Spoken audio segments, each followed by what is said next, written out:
ನಮಸ್ಕಾರ ಸ್ನೇಹಿತರೆ. ಏನು ಇವತ್ತಿಂದೊಂದು ಸಿದ್ದರಾಮಯ್ಯನವರು ಬಜೆಟ್ನ ಮಂಡನೆ ಮಾಡಿದ್ದಾರೆ. ನಮ್ಮ ಚಾಲಕರಿಗಾಗಿ ಯಾವುದೇ ರೀತಿ ಒಂದು ಒಳ್ಳೆಯ ಕಾರ್ಯ ಏನನ್ನು ಕೂಡ ಮಾಡಲಿಕ್ಕಾಗಿಲ್ಲ ಅಯ್ಯಪ್ಪನ ಕೈಲಿ. ಮಾನ್ಯ ಮುಖ್ಯಮಂತ್ರಿಗಳು ಅಷ್ಟೇ, ಅವರಿಗೆ ಬೇಕಾದ ವರ್ಗಗಳಿಗೆ ಮಾತ್ರ ಎಲ್ಲೆಲ್ಲಿ ಹಣನ ಲೂಟಿ ಮಾಡಲಿಕ್ಕೆ ಸಾಧ್ಯ ಆಗುತ್ತೆ ಅಂಥಂಥ ವರ್ಗಕ್ಕೆ ಅಂಥಂಥ ಬಜೆಟ್ನ ಮಾಡ್ಕೊಂಡು ಬಿಟ್ಬಿಟ್ರು. ಈ ಒಂದು ಬಜೆಟ್ಟು ನಮ್ಮ ರಾಜ್ಯಕ್ಕೆ ಬೇಕಾಗಿರಲಿಲ್ಲ ಅಂತ ಈ ಮೂಲಕ ಹೇಳಲಿಕ್ಕೆ ಬಯಸ್ತೀನಿ. ಮಾನ್ಯ ಸಿದ್ದರಾಮಯ್ಯನವರೇ, ಇವತ್ತಿನವರೆಗೆ ನೀವು ಚಾಲಕರಿಗೆ ಕೊಟ್ಟಂಥ ಕೊಡುಗೆಗಳೇನು? ಯಾಕೆ ಈ ರೀತಿ ಚಾಲಕರಿಗೆ ಮೋಸ ಮಾಡಬೇಕು ಅಂತ ನಿಂತಿದ್ದೀರಾ? ಇನ್ನೇನು ಅವತ್ತೋ ಇವತ್ತೋ ಕಿತ್ತೆಸಿತಾರೆ ನಿಮ್ಮನ್ನು ಅನ್ನೋದು ಖಚಿತಪಡಿಸ್ತಾ ಇದ್ದಾರೆ. ಇನ್ನು ನೆಕ್ಸ್ಟ್ ಮುಖ್ಯಮಂತ್ರಿಗಳಾಗಿ ಡಿ ಕೆ ಶಿವಕುಮಾರ್ ಅವರು ಅದೇ ಕಾಂಗ್ರೆಸ್ ಪಕ್ಷದಲ್ಲಿ ಬಂದು ನಿಂತ್ಕೋತಾರೆ, ಅದು ಖಚಿತ. ನಾನೇ ಬಜೆಟ್ ಮಂಡನೆ ಮಾಡಬೇಕು ಅಂತ ಹೇಳಿ ನೀವೇ ಮಾಡ್ಕೊಂಡು ಹೋಗ್ಬಿಟ್ರೆ ಡಿ ಕೆ ಶಿವಕುಮಾರ್ ಏನು ಅಲ್ಲಾಡ್ಸಕ್ಕೆ ನಿಂತ್ಕೋತಾರ ಕಡ್ಡಿನ ನಿಮ್ಮ ಹತ್ರ? ಚಾಲಕ ವರ್ಗಕ್ಕೆ, ರೈತ ವರ್ಗಕ್ಕೆ ನಿಮ್ಮ ಕೊಡುಗೆಗಳಿರಬೇಕು. ಏನನ್ನು ಇವತ್ತಿನವರೆಗೆ ನೀವು ಕೊಡ್ತಾಯಿಲ್ಲ ರೀ. ಚಾಲಕ ವರ್ಗಕ್ಕೆ ಕೊಡ್ರಿ ಒಂದಷ್ಟು ವೆಹಿಕಲ್ಸು, ಎಲ್ಲೋ ಬೋರ್ಡ್ ವೆಹಿಕಲ್ಸ್ಗಳು ರೀ. ಅಲ್ಲಿಗೆ ಹೋದ್ರೂ ಲಂಚ ಲಂಚ ಲಂಚ ಅಂತ ಸಾಯ್ತಾರೆ. 2 ಸಲ ಅಪ್ಲಿಕೇಶನ್ ಹಾಕಿದ್ದೀನಿ.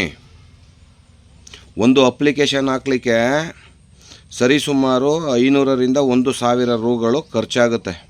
ಅವ್ರು ಕೇಳ್ತಾರಲ್ಲ ಬದನೆಕಾಯಿನ ಡಾಕ್ಯುಮೆಂಟ್ಸ್ಗಳು, ನಿಮ್ಮ ಅಧಿಕಾರಿಗಳು, ನಿಮ್ಮ ಕೈ ಕೆಳಗಡೆ ಇರುವಂಥವ್ರು, ಎಂಜಲು ಬಾಕರು,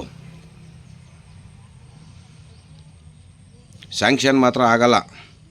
MLA ಹತ್ರಕ್ಕೆ ಹೋಗಿ ಅಂತಾರೆ. ನಿಮ್ಮ MLA ಹತ್ರಕ್ಕೆ ಹೋದ್ರೆ ಅಲ್ಲೇ ಒಳಗಡೆ ಅಡ್ಜಸ್ಟ್ಮೆಂಟ್ ಮಾಡ್ಕೊಬಿಟ್ಟಿರ್ತಾರೆ. ಯಾರನ್ನು ಕೇಳಬೇಕು, ಯಾರನ್ನು ಬಿಡಬೇಕು ಒಂದು ಗೊತ್ತಾಗಲ್ಲ ಇವತ್ತು ಚಾಲಕ ವರ್ಗಕ್ಕೆ. ಏನು ನಿಮ್ಮ ಕೊಡುಗೆಗಳು ಏನು ಕೊಡ್ತಾಯಿದ್ದೀರಾ? ಕಿಳಿರಿ ಆಗಲಿಲ್ಲ ಅಂದರೆ JDSನಲ್ಲಿ ಕುಮಾರಸ್ವಾಮಿ ಅವರು ಬಂದು ಅಷ್ಟೋ ಇಷ್ಟೋ ಅನುದಾನಗಳನ್ನ ಬಿಡುಗಡೆ ಮಾಡಿ ಅಷ್ಟೋ ಇಷ್ಟೋ ಬಡ ಚಾಲಕರಿಗೆ ಅನುಕೂಲ ಆಗೋ ರೀತಿ ಮಾಡಿಬಿಟ್ಟು ಹೋಗಿದ್ರು. ಸಿದ್ದರಾಮಯ್ಯನವರೇ, ಒಂದು ಮಾತು ಹೇಳ್ತೀನಿ, ನೀವು ನನ್ನ ವಿರೋಧಿ ಏನಲ್ಲ. ಚಾಲಕ ವರ್ಗಕ್ಕೆ, ರೈತ ವರ್ಗಕ್ಕೆ ನೀವು ಕೊಡಬೇಕಾದಂಥ ಕೊಡುಗೆಗಳು ಅವರಿಂದ ಒತ್ತಿಸ್ಕೊಂಡಿದ್ದೀರಲ್ಲ ಅಲ್ಲಿ ಮೇಲೋ ಕೂರ್ಲಿಕ್ಕೆ, ಆ ಋಣ ನಿಮ್ಮ ಮೇಲಿದೆ.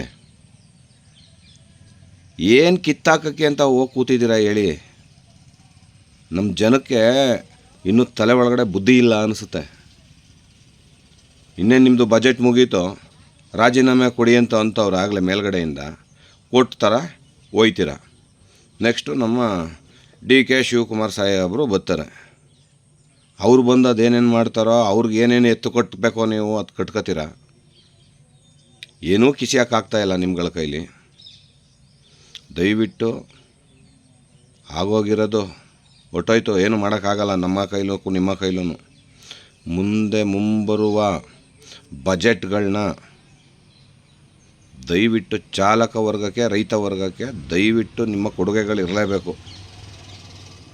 ಅವರಿಂದ ನೀವು, ಯಾರಿಂದ ಹೇಳಿ? ನಮ್ಮ ಚಾಲಕರಿಂದ, ನಮ್ಮ ರೈತರಿಂದ ನೀವು ಹೊರತು ನಿಮ್ಮಿಂದ ನಮ್ಮ ಚಾಲಕ ಮತ್ತು ನಮ್ಮ ರೈತರುಗಳಲ್ಲ. ನೋಡಿ, ನಿಮ್ಮ ಸುದ್ದಿ ಮಾತಾಡ್ತಾಯಿದ್ರೆ ಇಲ್ಲಿರ್ತಕ್ಕಂಥ ನಾಯಿಗಳು ಕೂಡ ಅರಚಾಡ್ತೈತೆ.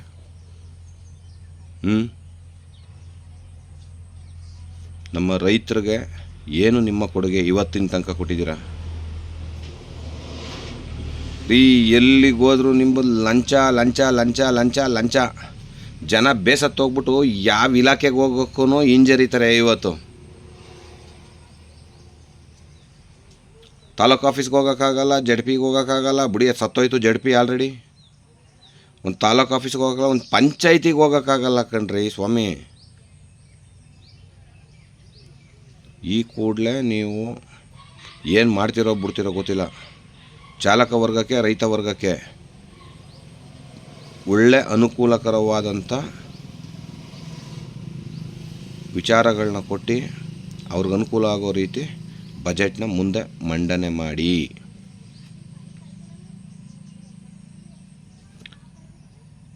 ಪಂಚಾಯಿತಿಗಳಲ್ಲಿ, ತಾಲೂಕು ಪಂಚಾಯಿತಿಗಳಲ್ಲಿ, ಕೃಷಿ ಇಲಾಖೆಗಳಲ್ಲಿ, ನಮ್ಮ ದೇವರಾಜರ ಹಿಂದುಳಿದ ವರ್ಗ ನಿಗಮದಲ್ಲಿ ಎಲ್ಲಿಗೆ ಹೋದರೂ ದುಡ್ಡಿಲ್ಲ.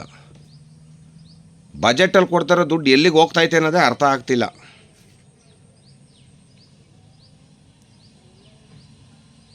ಚಾಲಕ ವರ್ಗನ ದಯವಿಟ್ಟು ಗಮನವಿಟ್ಕೊಳ್ಳಿ. ನಿಮ್ಮನ್ನು ಕರ್ಕೊಂಡು ಹೋಗ್ತಾ ಇರತಕ್ಕಂಥವ್ರು ಒಬ್ಬರು ಚಾಲಕರೇ. ಆ ಚಾಲಕರನ್ನ ಯಾವುದೇ ಕಾರಣಕ್ಕೂ ಕೈ ಬಿಡಕ್ಕೆ ಹೋಗಬೇಡಿ. ನಿಮ್ಮ ಕೈಲಿ ಏನಾಗುತ್ತೆ, ಒಂದು ಒಳ್ಳೆ ಕಾರ್ಯಗಳನ್ನ ಮಾಡಿ ಮುಂಬರುವ ದಿನಗಳಲ್ಲಿ ನಿಮ್ಮನ್ನು ನೆನೆಸ್ಕೋಬೇಕು ಜನ. ಆ ಥರ ನಡ್ಕೋಬೇಕು. ನೀವು ಈ ಸಲ ಬಜೆಟ್ ಮಂಡನೆ ಮಾಡಿರೋದನ್ನ ನೋಡಿಬಿಟ್ರೆ ತಲೆ ತಿರುಗಿ ಬಿದ್ದೋಗ್ತಾರೆ ಇವತ್ತು ಜನ. ಯಾರಿಗ್ರಿ ಉಪಯೋಗ ಅದು?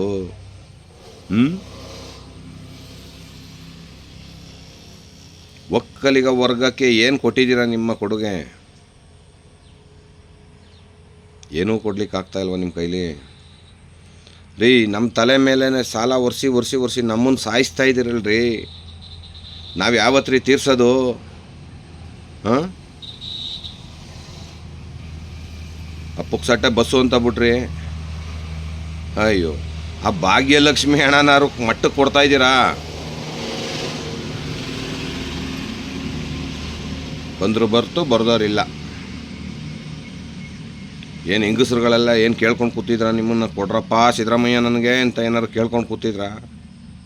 ಅಲ್ಲಿ ಕೊಡ್ತೀರಾ, ಇಲ್ಲಿ ಸಾಲ ಒರೆಸ್ತೀರ. ನಮ್ಮ ಹಣೆವರ ಹೊಡ್ಕೋಬೇಕು ಅಷ್ಟೇ. ಈಗ ಹಂಗಾಗಿದೆ ಪರಿಸ್ಥಿತಿ.